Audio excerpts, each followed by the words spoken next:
Welcome, ladies and gentlemen, to the INFOWARS Nightly News. I'm your host, Aaron Dykes. Today is Monday, September 17th, 2012. Tonight, a former U.S. ambassador to Israel predicts the U.S. will go to war with Iran in 2013 as a new round of violent protests break out across the Middle East, sparking fears of an October surprise. Then, Al-Qaeda-aligned Syrian rebels bite the hand that feeds. Shocking video shows the same forces our government has given millions to for our regime change agenda are burning the American flag. That's coming up next on the INFOWARS Nightly News.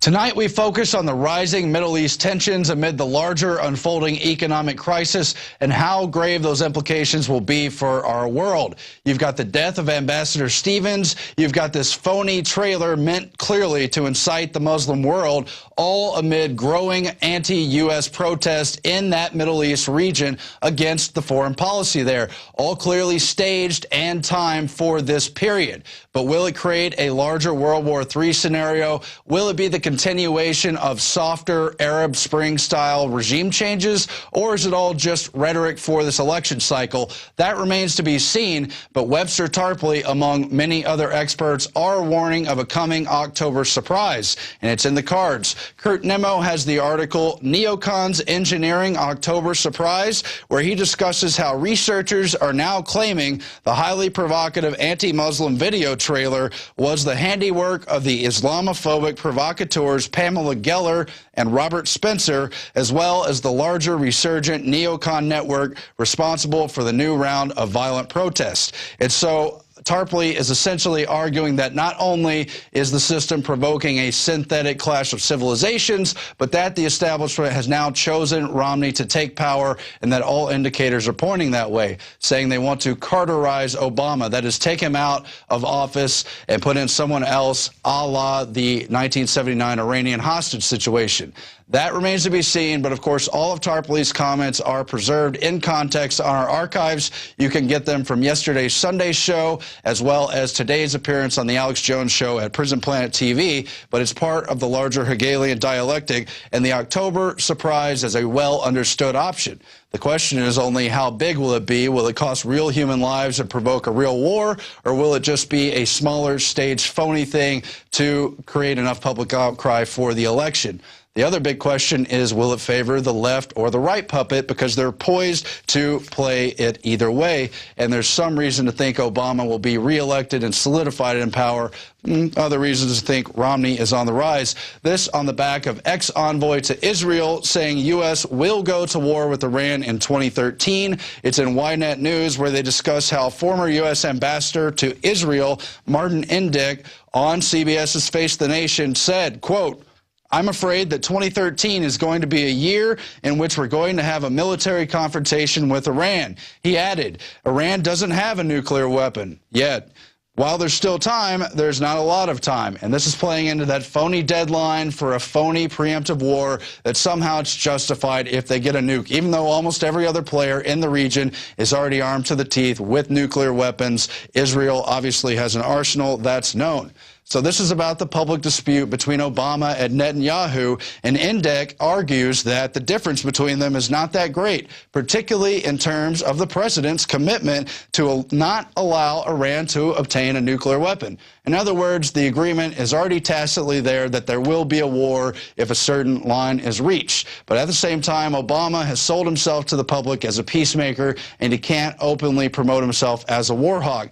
But that all, of course, is a way for Netanyahu to bring out back-channel discussions and private agreements into the public sphere to try to pressure not only Obama himself, but the larger American sector into going along with their plans for war. At the same time, Indyk argues against this red line ultimatum that he says no president could go along with, and that essentially saying you've got to come up with a red line, a line in the sand for Iran, is a no-go, because after all, I thought no respectable authority would go along along with terroristic threats or hostage demands. So why should we give in to an ultimatum declaring that we must have an ultimatum against Iran? It's kind of an internal division. A lot of it's for show, but you do have Brzezinski, who's leaning on the Democratic side of things, making comments today, essentially telling people to back off lest we drive the whole region into devastating war. Here's that clip now. But we didn't respond by plunging the region into a war. And I think we have to think of that very hard these days, because the entire region is very volatile. Tremendous emotions have been unleashed. And I think if we act unwisely, or for that matter, if Israel acts unwisely, we can plunge the entire region, put it on fire, and create international consequences that will be menacing to everyone. Now, obviously, Brzezinski's not a peacemaker, but he understands stratagem, that you have to have a controlled implosion, a controlled fire, not an out-of-control deal. But on the other side of that same left-right paradigm coin, part of the same establishment, you've got Richard Haass, the current president of the Council on Foreign Relations, who is slated, by the way, to be a top advisor under a Romney White House, backing up what Netanyahu's saying the reason he's bringing this stuff out into the public sector is because, quote, he doesn't want to see these things be drawn out indefinitely. Indefinitely is definitely a code for immediate ASAP war action, or at least imminent action. All this is on the back of new video showing Syrian rebels burning the American flag. Paul Joseph Watson's story reads in part, while President Barack Obama sends millions of U.S. taxpayer dollars to help Syrian opposition forces aligned with al-Qaeda to overthrow Assad, a video shows some of these very same Syrian rebels burning an American flag, and you can see some of the B-roll of that video in motion. And clearly this will only stoke fresh controversy about why the White House is backing extremists in Syria who are now openly displaying their contempt for the United States as part of these larger anti-American protests. So something bigger is clearly brewing here. But what? Why would we take out these dictators, most of them sectarian, and install instead extremist Muslim factions? Whether it's the Muslim Brotherhood, al-Qaeda, you name it. Why are we partnering with them? Why is it in the mainstream press that we're paying money to ally them and put them into power? Well, the question is simple, Paul Joseph Watson writes,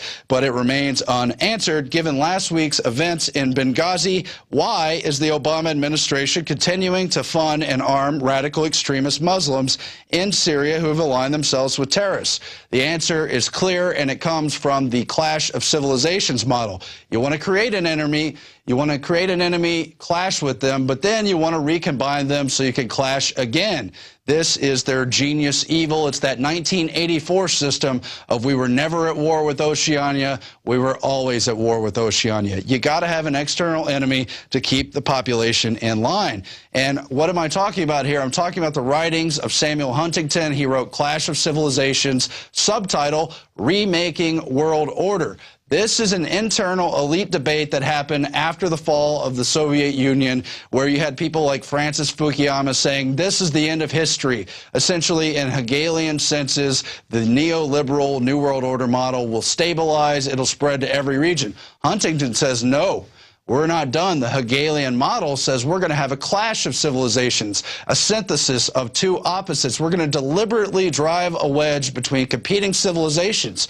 And why not? A civilization is bigger than just borders, so it's not about one domino. It's about inflaming all the dominoes in a connected fashion and driving this bigger war. Instead of focusing on the internal takeover of a police state under Homeland Security or the failing economy, distract the people by showing how awful those Muslims are, playing on terrorist fears, showing the burning of American flags. It'll be swept under the rug that we funded those people as long as you get those sides fighting against each other. That's what the New World Order is. That's why they have us broken into 10 major regions, so each of those regions in turn can be played off against one another. And don't forget, you got people like the Rand Corporation as far back as 2008 saying, go ahead, start World War III. That's how we get out of and distract from that economic crisis that will otherwise have the people rioting.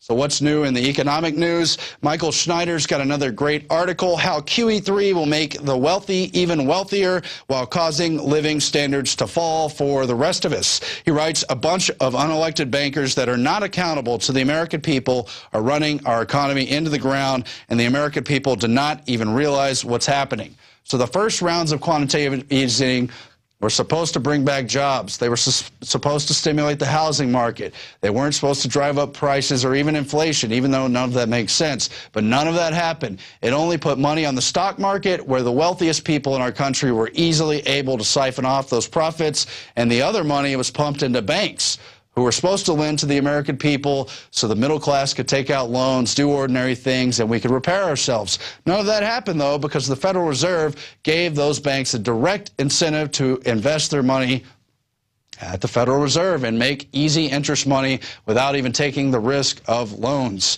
And all this is driving us into the ground. So why is QE3 even worse? Not only is it money created out of thin air, but Bernanke has promised that this time it's going to be open-ended. It's going to go on indefinitely, and he's saying they're going to buy those mortgage-backed securities, that garbage derivatives trash that helped implode the economy the first time in 2008, but now they're going to buy those garbage notes and everything and the bonds indefinitely, month after month, by the tens of billions. He's saying it can't stop. It won't stop. It's a heroin addiction. It's a drug addict's model. He's going to drive the economy into overdose because Bernanke can't and won't do anything else. And it's basically, as Michael Schneider appropriately calls it, a short-term economic high. That is a short-term economic sugar high. And it may put off the larger crisis for a while, but every action he takes is just making the eventual crash even worse. We turn now to our quote of the day. It comes from Funk and Wagnall's new comprehensive English dictionary.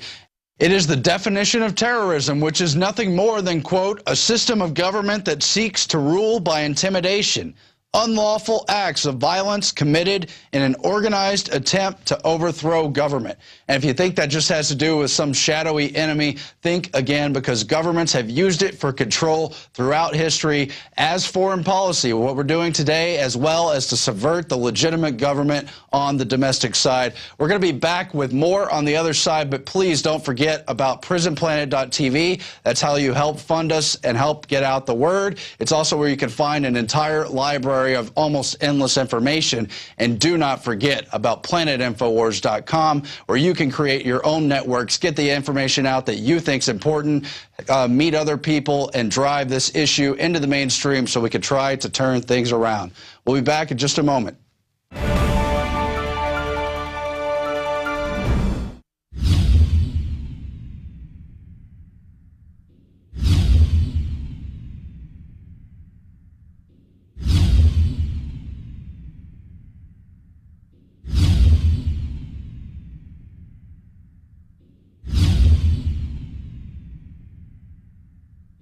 Alex Jones here with a message to fellow freedom lovers. The prognosis for the entire planetary economic system runs from bad to worse. The globalist model is to shut down societies and starve patriots out until they acquiesce to the global takeover. That's why we've assembled the most vital and important preparedness items at INFOWARSshop.com. These are items that I did research on, that I personally use. We've got the life straw, so you can turn fetid water into safe water anywhere you go. The K-Tor hand crank generator to charge up key equipment during power outages or out in the field. Strategic Relocation, 3rd edition by Joel Skousen. When Disaster Strikes by Matthew Stein. ThyroSafe, used by Homeland Security to protect yourself during any radiological event. Hand crank shortwave AM/FM radios. Everything that we've researched and found to be the best is available at InfoWarsShop.com, and your purchase makes our InfoWar possible. We're getting prepared. Are you? InfoWarsShop.com.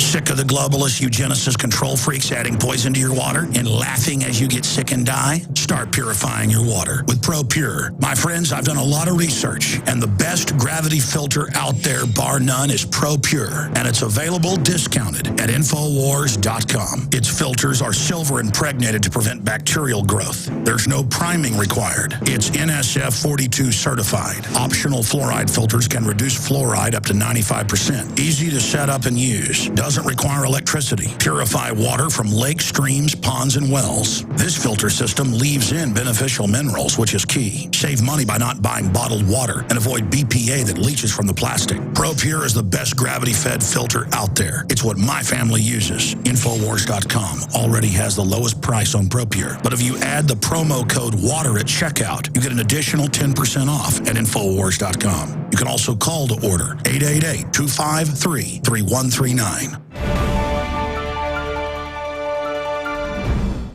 Welcome back to the InfoWars Nightly News. I'm your host, Aaron Dykes. We wanted to use the guest segment not to bring someone back on live, but to honor someone who has passed on, someone who chose to fight for tyranny and use their platform to warn that the worst things in the world that have already happened in Nazi Germany and other regimes were coming home to roost right here in America, in the United States. It's Hilmar von Campe. He died at 87 years old earlier this summer in June. We went to visit him back in 2010 and interviewed him at length, not only about his time as a member of the Nazi youth and his family's experience during World War II and the rise of Adolf Hitler, for which he apologized for his role in and really saw the wrong of what had happened in Nazi Germany, but to warn how all that oppression, all that tyranny had not dissipated, that the world had not learned their lesson, but that it was being regurgitated. History was being repeated, and it was happening right here inside this great country,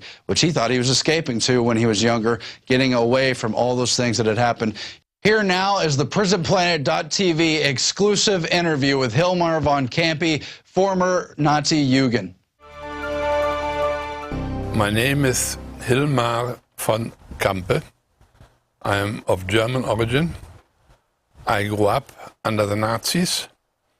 I was a member of the Hitler Youth, and I am a World War II veteran. I thought I was defending my country, and it was a terrible awakening after the war when I came home that I had not defended my fatherland, but I had done the dirty job which Hitler and the Nazis had selected for us. And I began to study to find out why and how this could happen. And what I found was that the Nazi state was built on lies. And the Nazi ideology and the Nazi philosophy were built on lies. And that Germany went down the drain was because of godlessness. Godlessness means that I do act contrary, or a nation acts contrary against God's commandments, which are for everybody everywhere, whether you believe in God or not. And I have tried to formulate an answer so that what happened in Germany at that time did not happen here again. And it is very disturbing that, in my view, we are very close to the same end. And I shall, during this interview, try to make clear that it is not the actions which are different in every country, but the way to a totalitarian system, and the Nazi state was a totalitarian system, is also built on lies. And that the most important thing today is to define the role of God in human society. And I will explain all of this in this interview, I hope. I was 7 when the Nazis took over in January 30, 1933. For me, that didn't mean anything. But my parents, my father was what is here called, he was the head of a county. He was not as here, where you are elected, you were posted by the government. He was a civil servant. And he was asked to join the Nazi party. He refused, and he was immediately fired. and was moved to, not fired from his job. They couldn't fire him entirely, and then he was sent to a corner on much less income than he had. And that was a typical way of Nazi behavior. If you don't do what they want, they liquidate you, or they make you impossible. So we only noticed that we would move from one city to the other. But saying from what I have learned then was that the Nazis' philosophy divided our family. There were the pro-Nazis and there was the no-Nazis against the Nazis, and my parents were under the no-Nazis. And the Nazis controlled all the media, which was only newspapers, radio, and film industry, and that was the way they indoctrinated the nation. And I was not aware of it. When I was in the Hitler Youth, I took it for granted that is the government, and there was no doubt in our mind as children. And for my parents, it was the most important worry all the time to have their children not being indoctrinated and taken over by the Nazi ideology.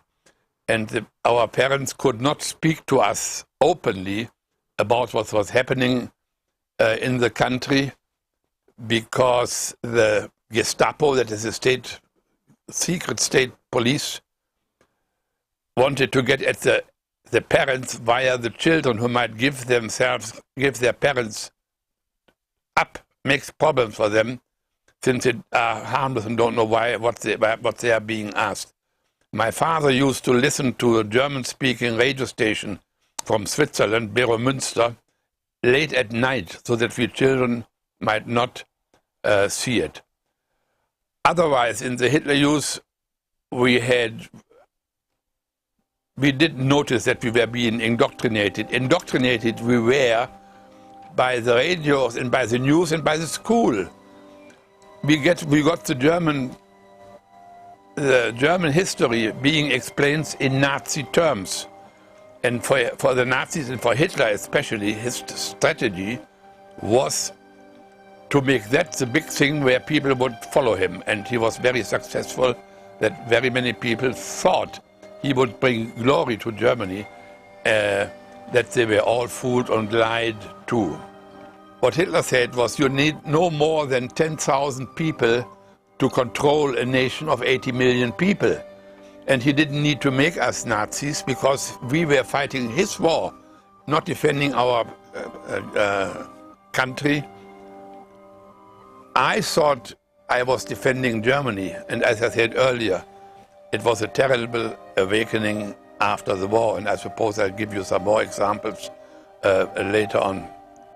Just as far as the war is concerned, my father said already in 1943 to my mother, and we got that from her, that you can't wish anymore that we win the war. So he knew exactly where that we were taken over by evil. But we children, I was very happy. I was always afraid that I would be late before and not be able to enter the army before we had won the war. So that was childish, but that is what I thought. When we were on a train, I was a gunner in a tank, where we called that assault artillery. It was a tank without a tower. There came the news from the attempt to kill Hitler in 1944, and then they gave a long list in the radio of names of generals and of people who were involved in that attempt. And I thought to myself, they were very good German names, and I said to myself, what a pity that they did not succeed. So and that I remember distinctly, which means we didn't like the Nazis, but not so much on the ideology. It was on we didn't like the people. They were impertinent. They thought they knew everything. They tried to teach you everything. And especially they didn't like any they didn't want you to be you couldn't dare to be of other opinion than they had, or you would have been in trouble. And we had, before our church, we sometimes had the Gestapo, 2 Gestapo agents in front of the church and taking down our names, everybody's names, intimidation, because their purpose was to destroy religion and destroy Christianity. Well, Hitler is known as having said, I have it in my book, I think, that he will wait some years and then he will destroy the churches and the Christians. That was his purpose. And I come to the reasoning later on. So he created a group which is called the German Christians, who produced Christian teaching, who produced Nazi philosophy in religious language. So people, dumb enough, followed that, thought that's very good. So he tried to get the Christians on the side of the Nazis. We were told in the Hitler Youth, but even more so in the schools, that they told us, you can pray and sing hymns as much as you like in your homes or in your churches, but in society it is us, the National Socialists, who are in charge, and we determine what is going to happen or what is not going to happen. They had realized, like the Soviet, that a higher authority above the government would be an obstacle to their power plans. So they wanted to get God out of society and the Nazis in. And if I look, and then if I look at the United States of America, that is exactly what the ACLU is propagating. They are even, these people, these godless people, are even trying to eliminate a reference to God on the casket or of the graves of our soldiers. They did exactly, they have been greatly successful in taking God out of society, out of education, and creating, especially under young people, a complete lack of understanding of what the world is like and what has to be done about it. And I say that, first of all, that the Nazis are not fascists, they are socialists. And as socialists, they are on the same, they come from the same fruit as communism and socialism. And I would say today, the American Congress, House and Senators, and White House, they are closer to the Nazis than they are to our founding fathers. And I cannot understand how the American people can tolerate a thing like this. And I have more examples. The Nazis killed 7 million or 6 million Jews in their concentration camps and 10 million more of others. We kill in our so-called free society, and that is the same in all of Western civilization.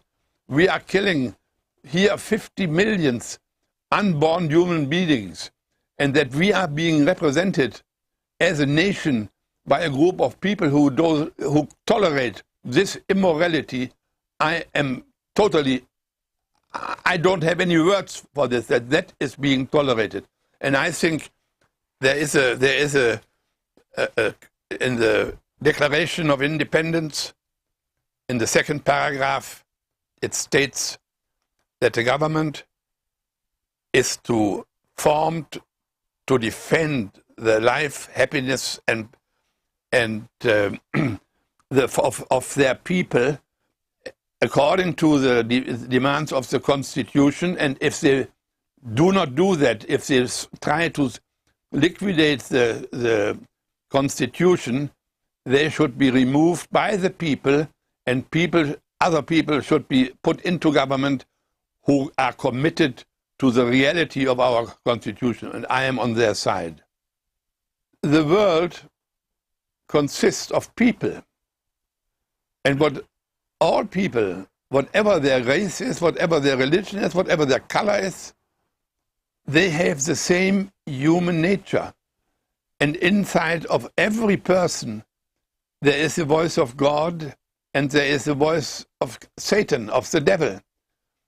And following the law of, I don't know how you would take it, following the voice of the lie within yourself leads to disaster in the personal and in the national life.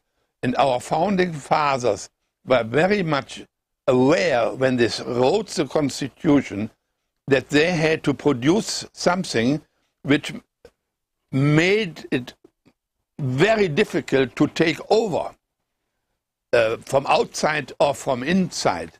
And and I think there is a statistics about how many of what is in the Constitution comes from the Bible.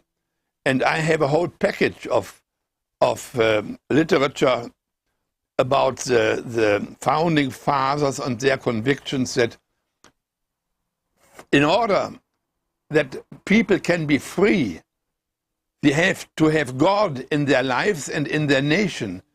And the Ten Commandments and the moral integritance which the founding fathers used for the Constitution makes it is only possible that it's being held and that people are free if they listen to the voice of God inside and follow his commandments. The Nazis threw God and his commandments out of any area of decision. Godless people determined what is to be done. And here it is now the same. Obama is being idolized in the schools. That is what Hitler did. Hitler went after the World War veterans. These people ran after the people who want money from the government. And that is not a basis for no nation. It is on the greatness of America, is their commitment to truth and doing this that it became the richest nation on earth. And now they come on here and want to have a part of it for doing nothing. One has to remember, or one has to know, that everything what happens is about power. With other words, it is the power of God against the power of man. God wants us to be free. Man wants to control each other.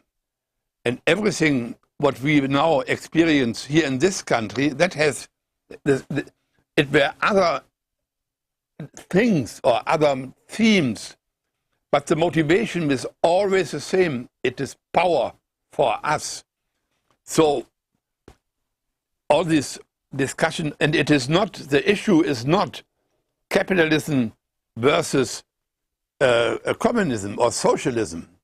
Socialism and communism are consequences of immorality of those who guide their philosophy then, and the people and the nations who they have under them. They want to control.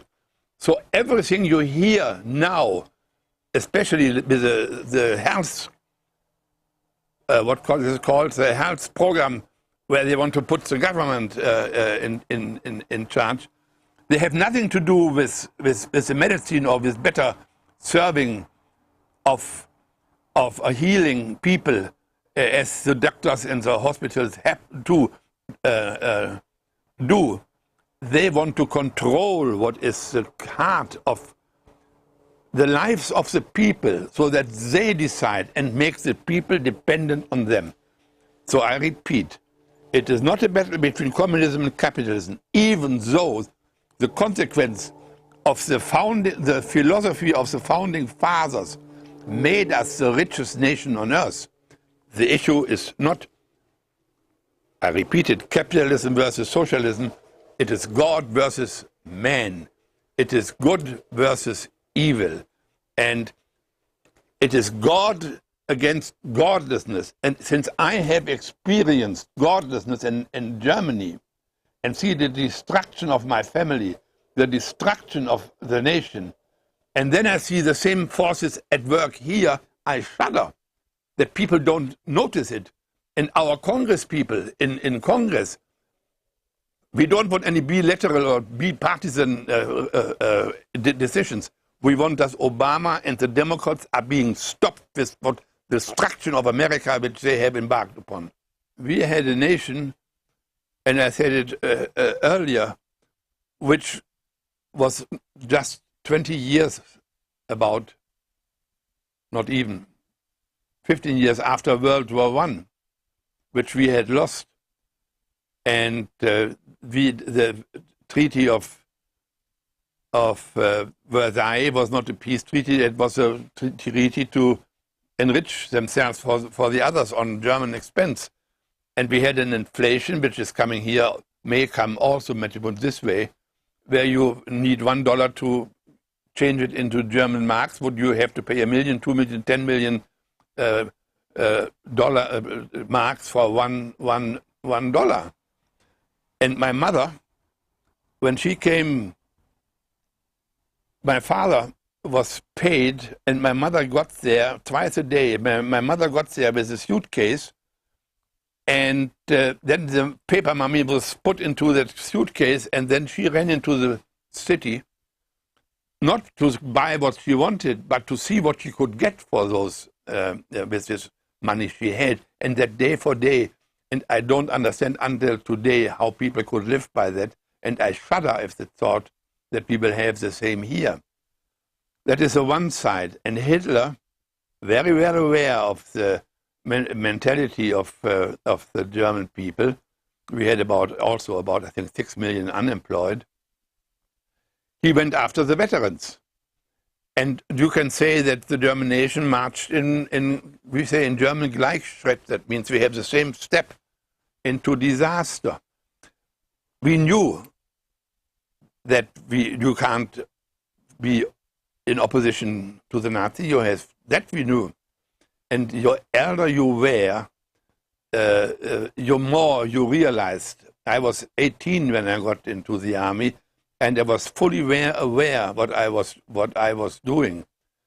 I didn't realize that I was already brainwashed, and I had and when I now get to Germany and tell the people what is happening here, they don't believe me. They just don't believe me that any nation can be so dumb and go after the same immorality as under the Nazis. I heard many speeches. I didn't hear, or I didn't see ever Hitler, but I heard the Nazis speaking. I heard in the school we had a teacher, when he spoke of God, he made jokes about God and where you put your rope into it, and then he laughed, and everybody laughed, found that comical, but we didn't know what he was laughing about. But you got those things where you realized that you could not say everything you wanted. And only afterwards you realize what effort the Nazis made to eliminate any opposite voice in the nation. It's like what they're doing here, trying to make a law at the back of the people where they want to finish you, for instance, because you speak and work for the truth, and they don't want that. And they want to keep their lie, keep the lie. And the lie is not different on what the Nazis told us, and you can see afterwards how true it was to say that they are liars. I repeat, we got always the Nazi philosophy in very many aspects where we don't recognize them. I have in the Hitler Youth, in 2 small cities, I have never consciously experienced that I'm being brainwashed. But I was brainwashed, assuming that a totalitarian system and a leader like Hitler can bring us to freedom and peace. Never occurred to me. That was a state, that was a government, That was our army, and that is, we are Germans, so you be for Germans. Each person has to look for information which he believes could be honest. Because what the newspapers say, most of them, the so-called mainline newspapers, or the politicians, it's all built on lies. It's not so easy to find. Not so easy to find out how wrong they are. You have to judge them by their actions. The whole education system here is wrong. It's not in the Constitution that the federal government should run the education. It's a matter of the states of the Union. But the Nazis in school had Darwinism, the evolution theory, which is against God and his creation, is the same here. So how on earth can the children know what is right and wrong?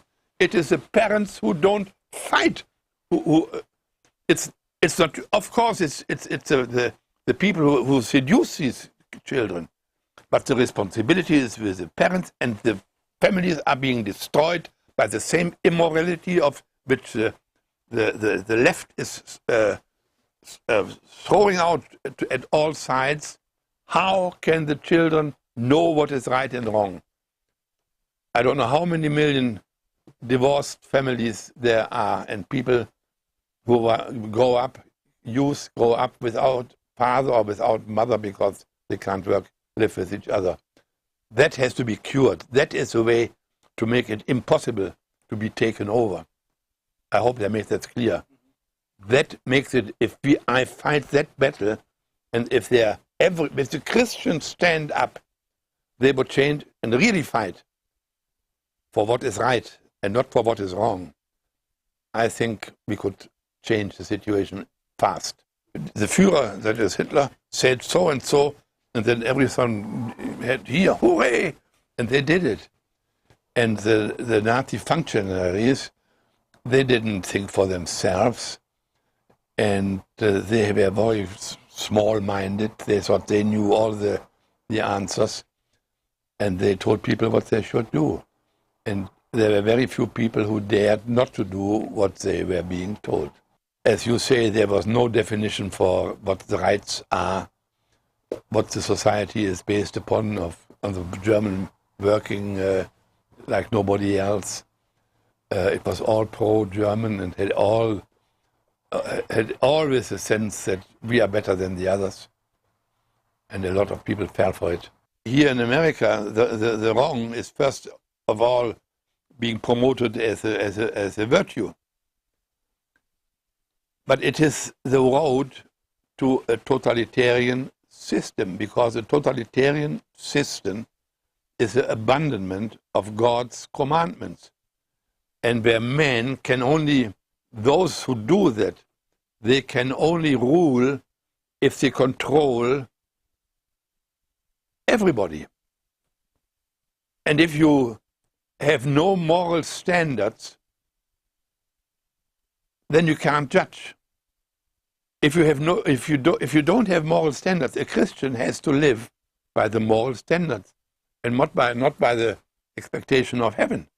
Because if you follow the moral standards of God, your way will be all right, and you will recognize who is against it, and then you can think what to do about it.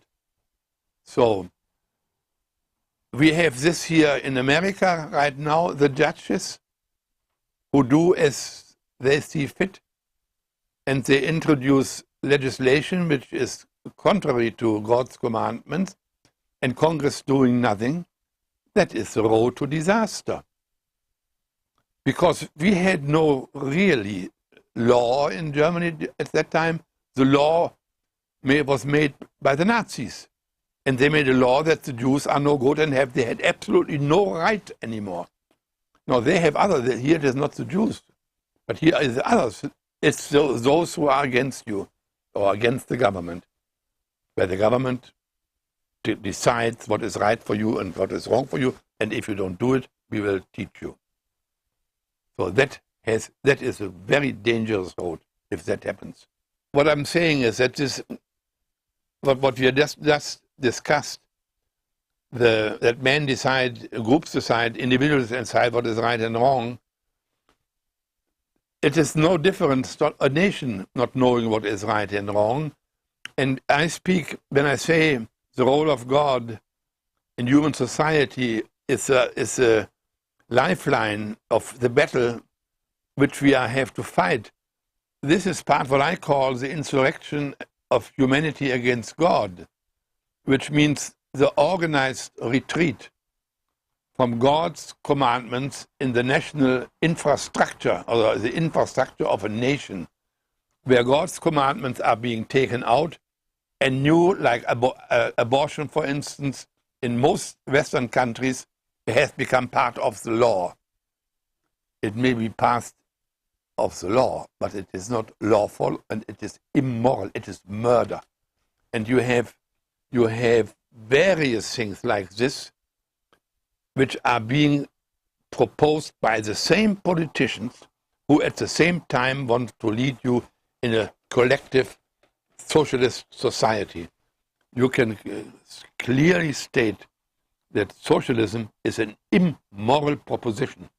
It's not a right position, it's an immoral and wrong position. And every soldier, if he hears me speak, can take it for granted that that is the truth. And everything which has to do with it has to be destroyed, or has to be finished, thrown out.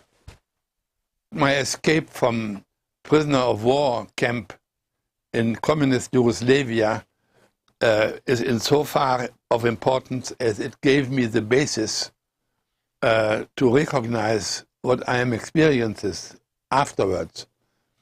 So I left. We were five people, 5 soldiers, who decided that we would not survive the winter because there was no real food, and it became cold and we had nothing to put on. So 5 of us left, and the plan was to go to Hungary, and from Hungary to Austria, and within Austria was the demarcation line between the Soviet army and the British army, who were occupying Germany and Austria at that time. And in the first night when we left the camp, we lost the guy with a map, and the 4 of us continued. We walked according to the moon, and to the North Star. We had to go northeast. We had to cross one river between Hungary and Yugoslavia, and when we came close to the river, it was very cold, and inside myself I said, I'm not going to swim through it. I rather give up to the authorities, whatever that may cost me. When we came to the water, it was a death penalty on trying to escape. When we came to the river, we found a boat underwater lying there waiting for us. We had one person of the Navy there, and we got it floating, and we crossed the river. Then we realized that we were still in Yugoslavia. We had to cross the main river. This was a side river of the same thing.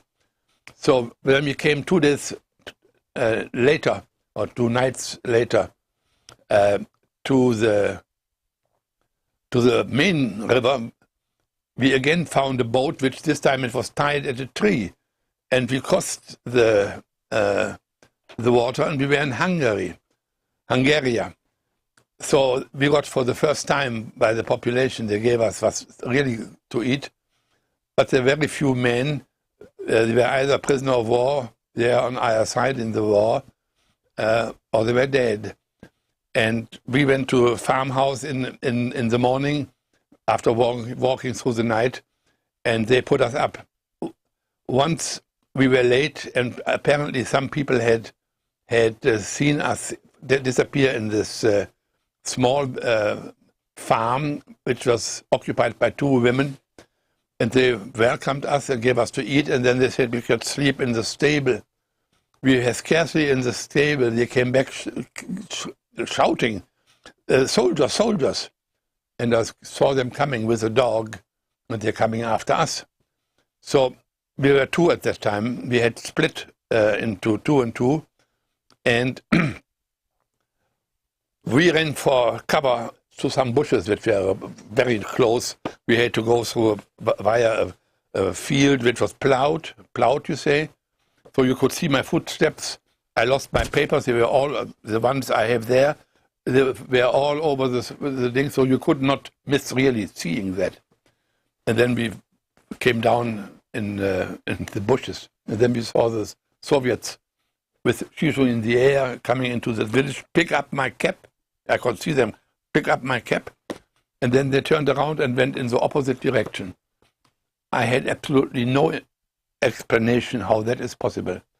And then we waited. At that time, we waited in the bushes until it became night. Then we went to the 2 women, elderly women, in the farm, and they begged us that we disappear immediately. They knew, as we did, that if the Soviets would find us with them, we were all dead. I sat down instead in a chair and said I wanted to have something to eat first. And they gave me something to eat, and then we went away.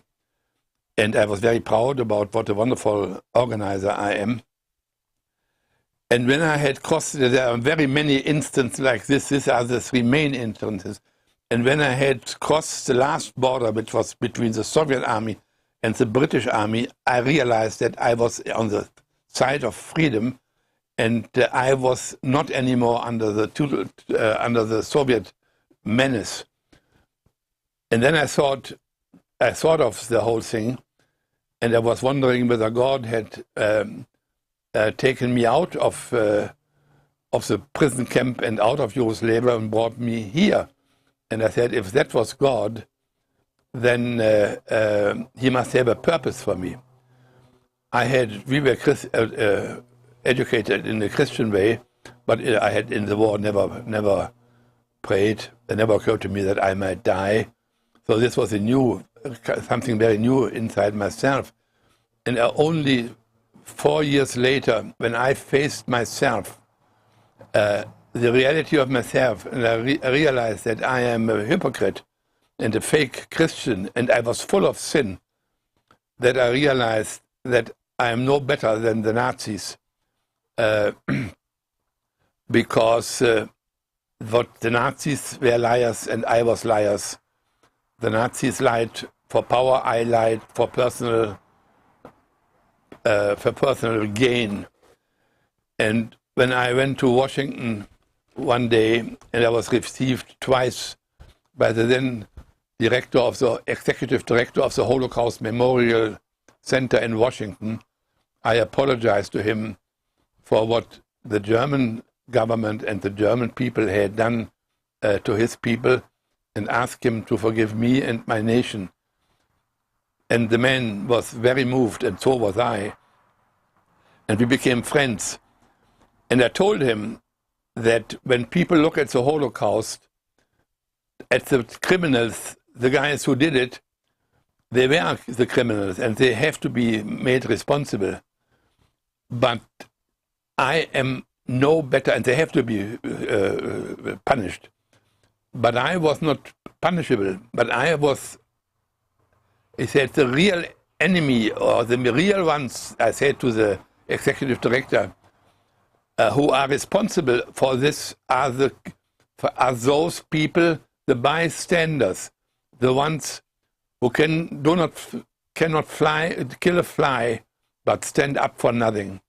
And I think that is very much a picture which I see from many people here in the States, especially in the Christian churches, who exactly, with whatever reason, do not engage themselves in the battle for the future of our children and grandchildren. And the experience of this encounter with the executive Dr. David Weinstein, I shall carry until the end of my days in my memory. But the message I have for America, and the warning I give, it is not possible to be liar and be a stepstone to freedom. Freedom is only possible with honest people, and I would say with Christian people who have made a commitment to God to love their neighbor as you love yourself, and do what is right. And I think that is where Hitler got us, that he gave the German people the aspect of honor and being great again. It was a national growing under him to begin with. But all those who thought he was doing it, he did the contrary. And the fruit of what he did was the destruction of the country. And everybody who tries to put a nation in the jacket of socialism, communism, is part of a system which denies God and destroys the freedom and the spirit of humanity. And that is why I am in this battle, because I realized that when I realized who I am, one of the first thoughts I had, how I had treated the two women in Hungary, when I wanted food and they wanted to get rid of me. I didn't think a moment about their destiny. I was very ashamed, and I couldn't ask them for forgiveness. I asked God to forgive me. What I want to say is that without change in human nature, and human nature is the same all across the world, without change of human nature, which means a new orientation of your motives, nothing good is to come out of what you do or what your nation do. And your nation, and America is one of the few nations which does have a mission, which is freedom, not just for one's own nation, but freedom for the world. But freedom without truth is not possible. That's why we say the battle for freedom is a battle for truth. And you have to get rid of hatred. My mother hated the Nazis. She hated the British who threw us out in West Germany, out of our where we lived. And we hated our host where we lived, in this house we lived. When she realized that she was a fake Christian like myself, and that she was full of hate that she should love, she realized she couldn't. She just could not get rid of the hatred, because she made the Nazis responsible for the disaster of our family, for the disaster of our country. And she went down on her, and the hatred is what has to be healed. And hatred is the same which motivates the totalitarian system, the communists, the Nazis, the socialists, the liberals, and most people, they don't call resentments hatred, but resentment is hatred. My mother went down off their knees and said to God, God, if you up there, I know that I am a Christian. I know, and I know that you know that I am full of hatred. I cannot get rid of it, and I do not get up here before you help me to do that and liberate me of my hatred. It took her 2 months, and she got up and was a very happy woman, something which no son can wish more for his mother, and she went to battle for the souls of people from there on. So that I wanted to say, that are the fundamentals, a part of the fundamentals of what is necessary to change the direction which America has taken now. And what happened then in 1945 is no different in its motivation of what happens here today, and it has to be changed. Well, people who don't have, let's say, let me put it very carefully, a sense for the rights of other people, have no other way to their own power by destroying them. Put them in the prison, put them in the camp, kill them.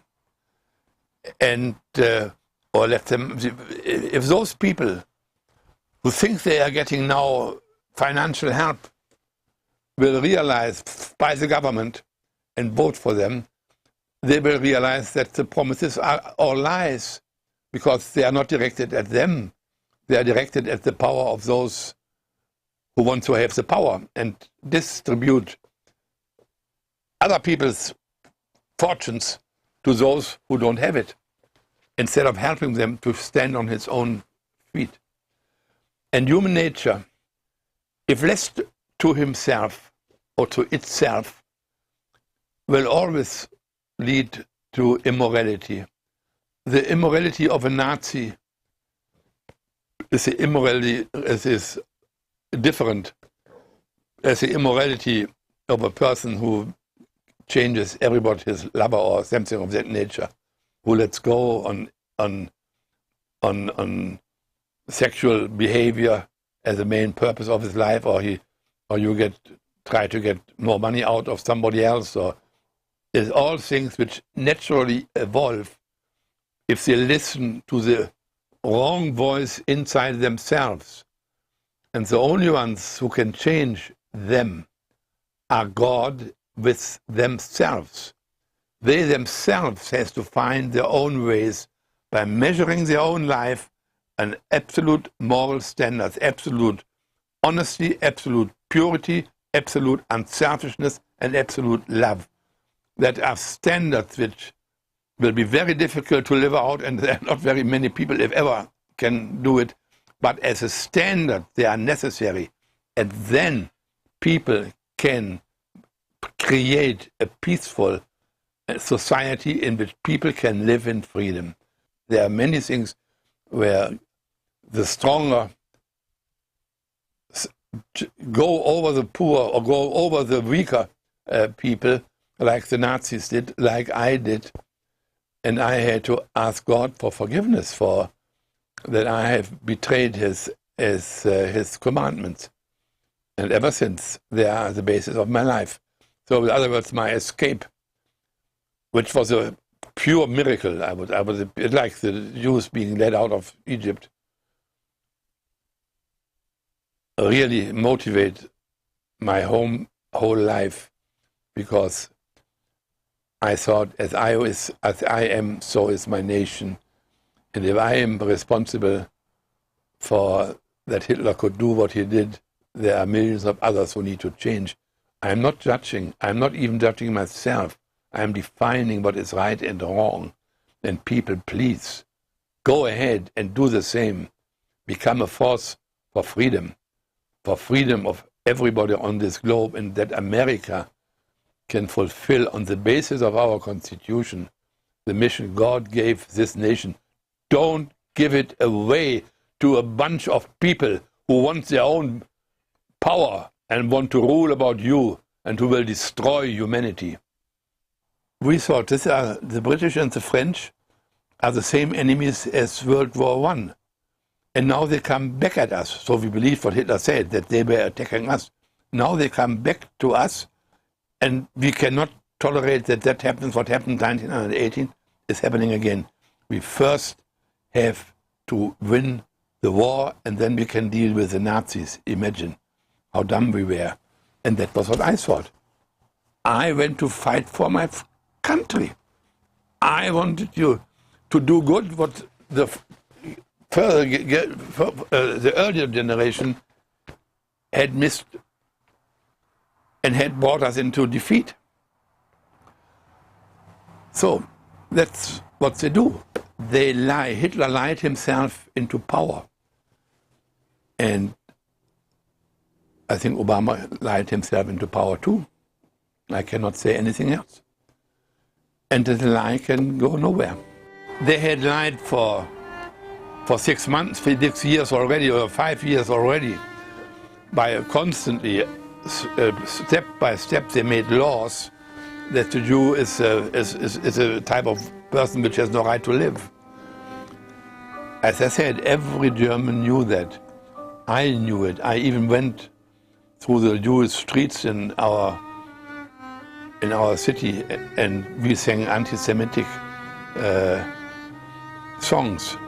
My children, or we children, played with, I had forgotten that, my sister knows all of these things. We had played with our neighbors who was a Jewish teacher. And the lie that they were left aboard to, they came in October, my father was already not there anymore. He was in the new city where he had been sent to. I was awakened with somebody knocking at my windows, a friend of mine who now lives in Hamburg. And he said, come, this is very exciting. And that's where the synagogue burned. So I knew also that. So everybody knew how they were treated. All the city in our case, and all the nation in everybody's case. And the excuse that their excuse was they were no good and had to work, and they came in working camps. That is as illegal and immoral as killing a person, to treat a whole group of people that way. And they had all the German laws, the Nuremberg laws they are called, and so that was right in the Nazi sense, but not right in God's sense. So that's, and there was no more like this. Everybody knew it, but we did not know that they were being killed. What is called Holocaust, that I discovered after the war. It took him about a year. First of all, he had eliminated every opposition, parties, groups, trade unions, everything. The only Nazi-style organizations. That he had already in 1933, a few months, he had that under control. Then he lied about the chief of the army, and later on to the chief of the armed forces. There was the chancellor was not the head of the armed forces. The armed forces had a field marshal who was in charge of the three branches. So he made this chief, who was the chief general, he pushed him out, and he pushed the general out who was leading the army. And therewith he had the whole control about everything. He had excluded. The military would have been the only ones who could have stopped Hitler and saved democracy. I even feel in America the same atmosphere as we had in Germany under the Nazis, when you get insecure about your own government.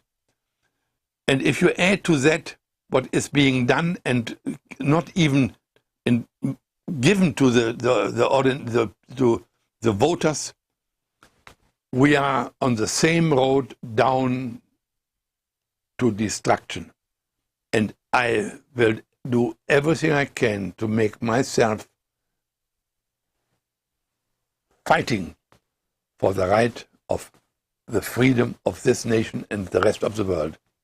In the Soviet Union and in Nazi Germany, you have what we call the party line. There is a line given out, and you have to stick to it. The political correctness, which even has still is not totally eliminated, is where somebody lays out what is right and what is wrong, and then you have the newspapers and the media to make this line stick. Goebbels, the chief liar of Hitler, he used to say, you have to tell a lie long enough, and then always something is going to stick. And that is a principle which I have seen here already earlier.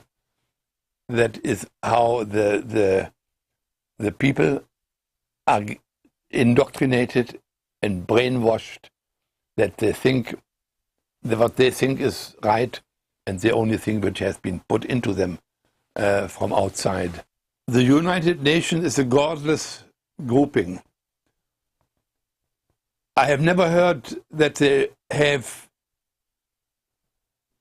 ever taken position which is not their business anyway, about moral standards and achievement. And if, for instance, in some country, you have a dictator, he doesn't mean even to be totalitarian, but he is a dictator, and he treats his people badly, and he treats himself very well, that they're being excluded from their voting rights.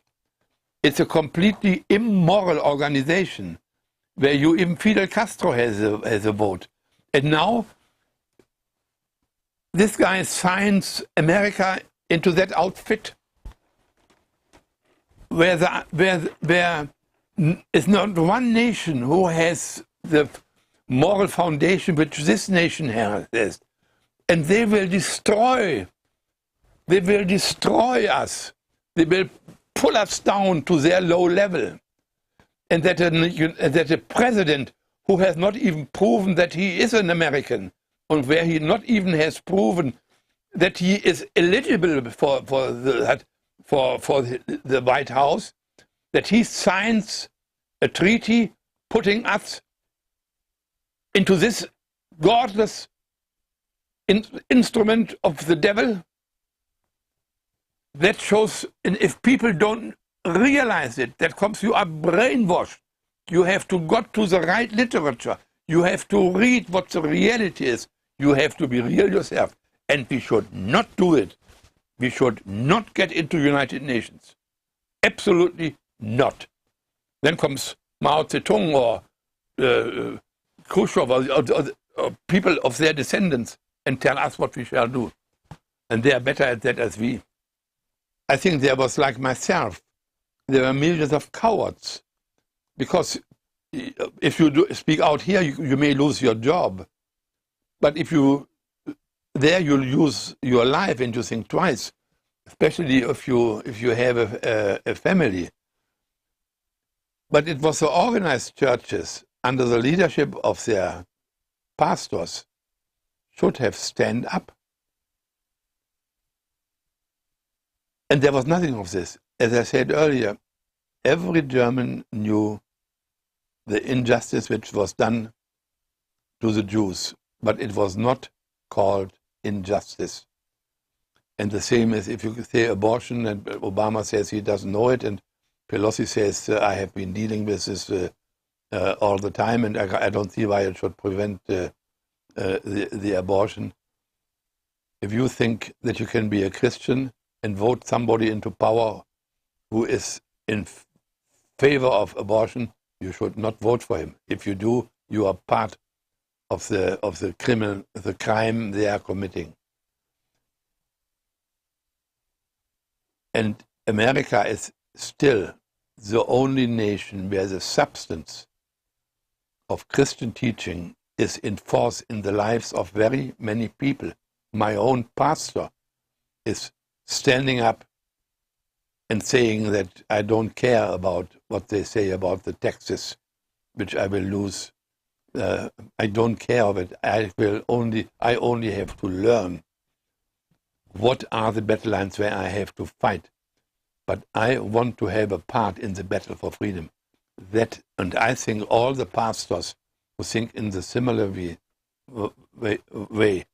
should form a fast organization or organism where they can change ideas and act as a unit, as a Christian unit, who says God and Constitution. That is what we want, and not money and destruction. We want a president and a Congress which obey God and not who lie. I think every thinking person has to take a position in this battle, because the battle line goes through every office and through most families. So make a decision and begin to fight for truth. That's my message. You have to do that. Everything the government orders, I'm against it. Most things, everything what they do is aimed at their own power, not at what they ask others to do, where and what. They use something to forward their goal. That is the essence of the tactic of the totalitarians.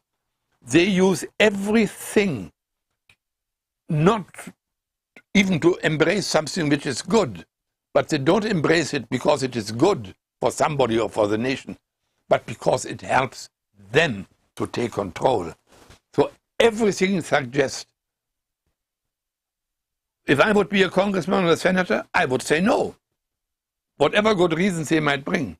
And now comes the Republicans and says we must have a bilateral decision, and then they work for hours and days and weeks. Completely, they don't know what the real enemy is. The problem is that our government, no, and this is not just Obama, this is all of them. They don't know who their enemies are and what the battlefield is. But many people know what our rights are. And if you start with fighting for your rights, that is okay. You land up against the socialists in any case if you do that. So everybody has to start. You can't start with being an angel, but you can start with what you know is wrong. And there you have to fight, whatever you cost you. I don't have it here. There is a statistics about the founding fathers and what they have put there, as I have. Their whole what they have, they have lost their fortunes, putting it into the battle for freedom.